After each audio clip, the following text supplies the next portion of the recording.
Chapter 3. Saria, you awake? Mira asked for the third time that morning. Of course she was. Elves didn't really sleep the way the other races did, instead spending time remembering, thinking, and meditating in a dreamlike state. Once again, the young dragonborn woman had disturbed her. Yes, I'm awake. I'm glad I met you, she said, more serious than she'd been the previous time she'd spoken. Me too, Saria replied after only a moment's hesitation. Good, because I'd have stuck to you like glue even if you weren't. Mira stuck out her tongue, its tip slightly forked, making Saria grin in response. The sorceress never focused on anything serious for long, and she was finding it hard to also be serious around her. Getting out of bed, Mira shivered before padding to the small fireplace at the end of the room, sticking a log and some kindling on it, and then crouching down. The elf watched as her new friend blew flames gently through an O-shaped mouth. It definitely beat having to try and light it with her tinderbox. A moment later, there was a knock on the door. You ladies decent?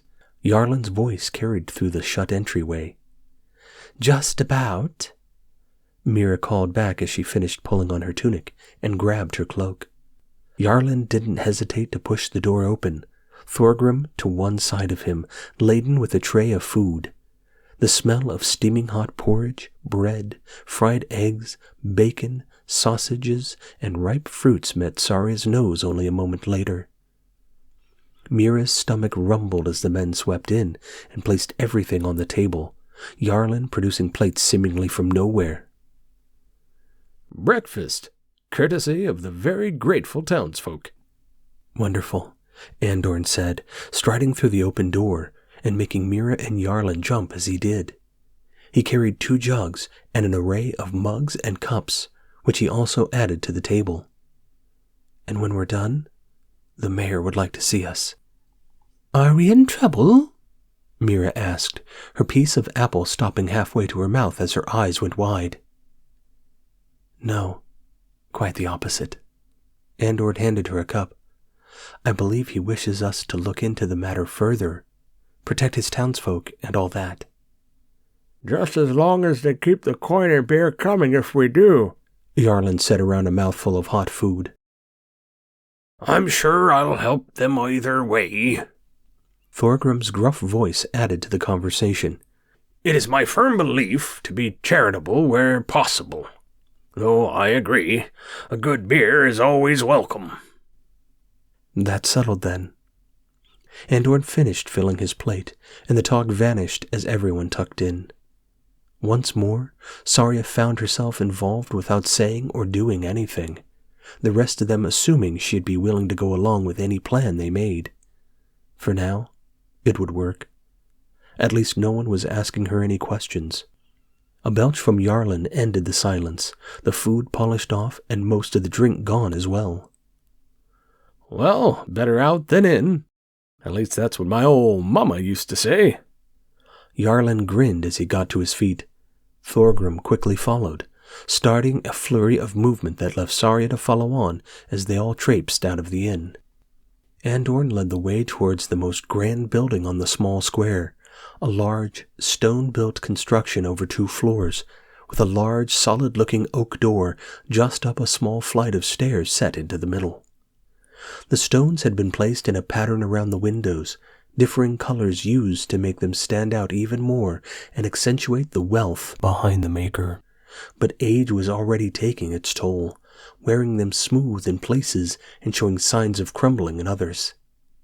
As with most of the other buildings in the square, dust, mud, and water had splashed up against the side of the building from the passage of many animals and people over the years, and the bottom foot of the building was stained a dark brown color.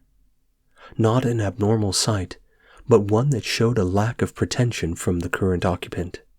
Saria noticed the inside was similarly furnished, the furniture more expensive than that of your average town building, but not new. Looked after but aged, all at the same time. The second they were all inside the building, a well-dressed man came over to them, a light in his eyes that showed friendliness despite his stuffy bearing. "You must be the band of adventurers who retrieved the supply wagon last night," he said, his words well pronounced, yet softly spoken. "Our thanks for your service. The cargo it carried was much needed."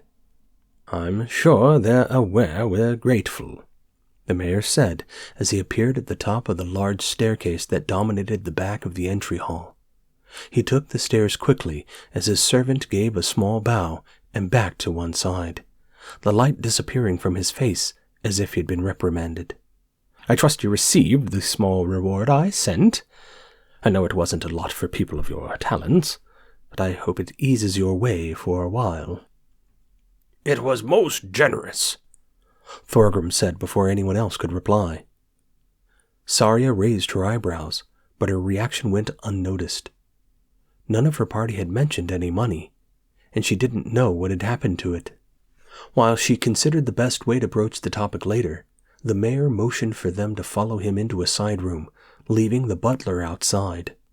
As soon as the door was shut behind them, the mayor retreated to stand behind a small desk.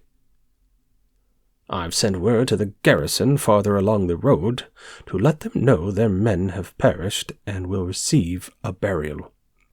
Thank you for returning their bodies to us. I must ask, however, in your professional opinions, did the attack seem organized?" "We found a letter. They were paid," Thorgrim said before anyone could respond in any other manner. "Paid? By whom?"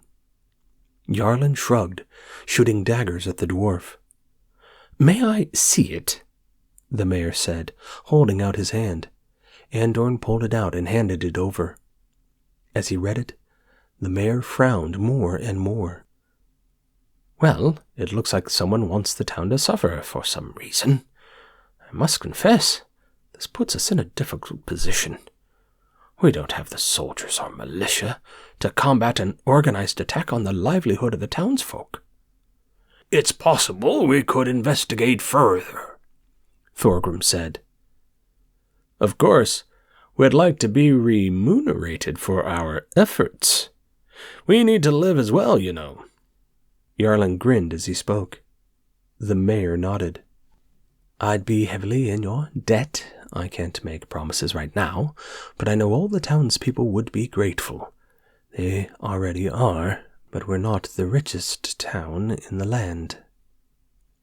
"It will more than suffice, I'm sure."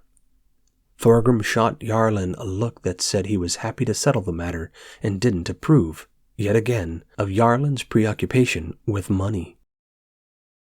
"Thank you. I must add, however, that although I have some healing capabilities, should you injure yourselves in this quest, our temple currently lacks a priest, and therefore we cannot offer you more than a free roof there to keep you dry and fed while you aid us."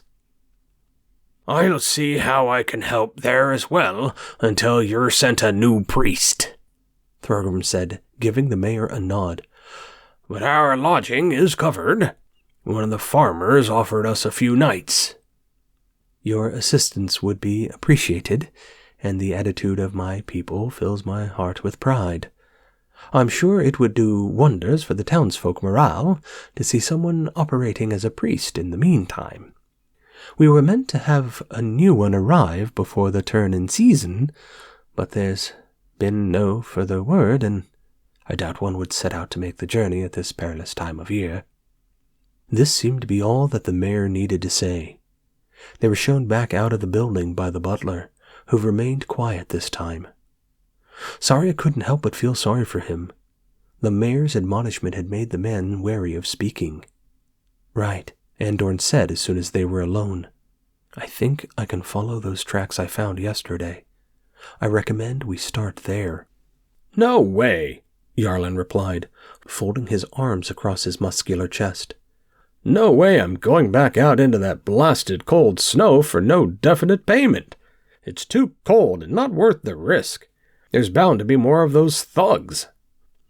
"Which is exactly why we have to go." Thorgrim looked as determined, planting his feet and placing his warhammer between them, the pole straight upwards.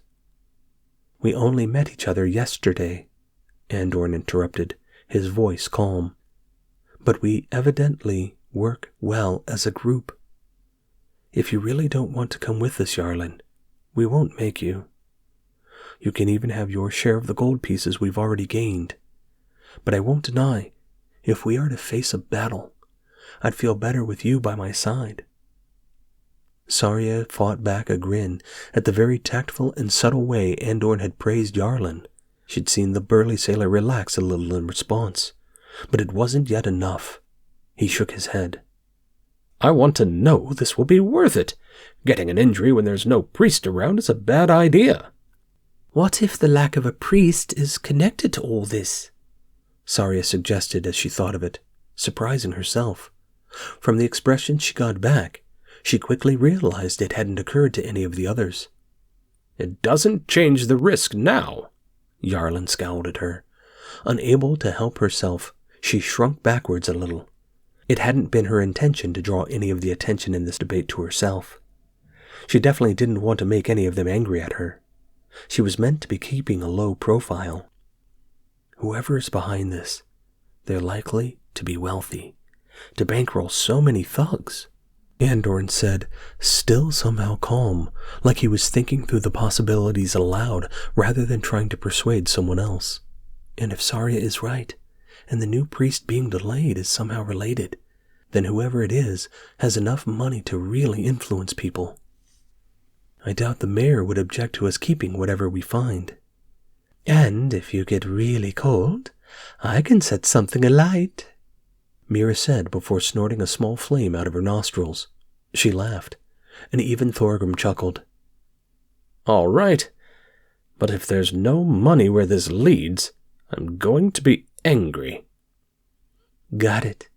And I doubt we'll like it if you're angry." Mira didn't sound particularly concerned, almost condescending with her question, but Yarlin didn't seem to notice. "Exactly," he replied. "That's settled then." Andorn motioned for Yarlin and the others to go past him before tucking his arms back beneath his cloak. "Lead the way, my good man." Saria fell in beside the stealthy man, wrapping her own cloak about herself and following the other three back towards the road out of town. Part of her didn't want to go back out in the cold either, but now she had found this ragtag bunch of adventurers. She didn't want to leave them. At least not yet. Things were just getting interesting.